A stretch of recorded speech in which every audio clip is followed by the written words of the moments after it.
Bonjour, très heureux d'être ici. Je suis accompagné de ma collègue et amie Julie DeBrusen, qui est secrétaire parlementaire à la fois au Environnement et Changement climatique et avec notre collègue et ami, le ministre Wilkinson, aux Ressources naturelles.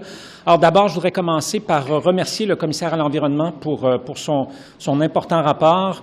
Je suis les rapports du commissaire à l'Environnement depuis plus de 2 décennies, et ces rapports sont excessivement importants pour nous aider à améliorer la mise en œuvre de nos mesures, particulièrement aujourd'hui là, en ce qui concerne la mise en œuvre du plan de lutte au changement climatique. So thank you very much for being here. I'm accompanied by Julie DeBrusen, my friend and colleague, who is Parliamentary Secretary to Environment and Climate Change, as well as Natural Resource Canada. Just want to say that I and my government welcome the report from the Commissioner on the Environment and Sustainable Development. I have followed very closely these reports for more than 2 decades. They're a key element of helping governments, not just our government, but governments improve on what they're doing. More specifically today, the report is obviously on climate change and our climate change plan. Alors, je vais prendre vos questions maintenant. Le rapport, M. Guilbeault, dit que vous n'étiez pas suffisamment préparé pour appuyer les travailleurs dans le secteur des énergies fossiles à faire la transition. Est-ce que vous reconnaissez que c'est vrai? Qu'est-ce que vous allez faire concrètement maintenant pour les appuyer davantage? En fait, nous avons effectivement commencé à faire le travail sur la transition juste, mais je suis tout à fait d'accord avec le commissaire qu'il reste beaucoup de choses à faire. C'est d'ailleurs pourquoi nos collègues, les ministres Wilkinson et O'Regan, travaillent sur un projet de loi sur la transition juste qui sera présenté au Parlement dans un avenir assez proche. Mais oui, il faut en faire plus sur la question de la transition. On le fait, par exemple, on le fait beaucoup sur la question du charbon, mais il faut le faire.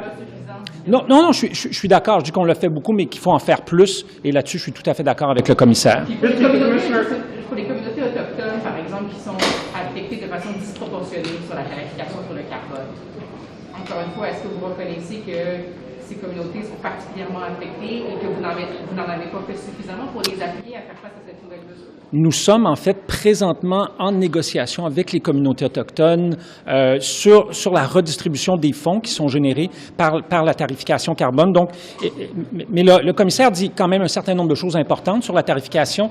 La tarification carbone est l'une des meilleures façons de lutter contre les changements climatiques, et il le reconnaît, que 8 ménages sur 10 au Canada reçoivent plus de la tarification carbone que ce que ça leur coûte, notamment les ménages à faible revenu. Mais il y a effectivement des enjeux avec les communautés autochtones. On travaille beaucoup, évidemment, avec les petites et moyennes entreprises, et également avec le secteur agricole. Et là-dessus, on reconnaît, on accueille très favorablement les recommandations du commissaire.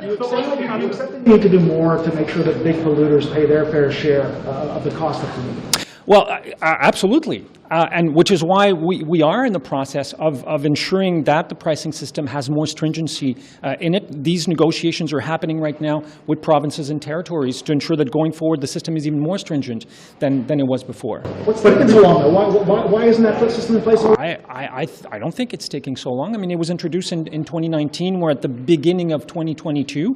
And the system is yielding benefits. Like if you look, so 2020, in terms of emission, it's a bit of a bizarre year. But if you look at 2019, there was no pandemic. Oil production was up about 700,000 barrels, and emissions were going down.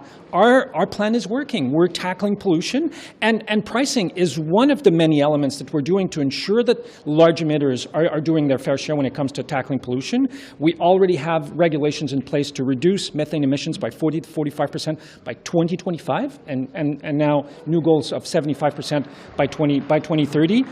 Working on a clean electricity standard. The discussion paper is already out, and the discussion paper on the cap on oil and gas emissions will be coming out in the coming weeks. I'm sorry, I missed. Complete patchwork right across the country where carbon is priced at a much higher percentage of carbon emissions will be priced, say, in British Columbia compared to other provinces.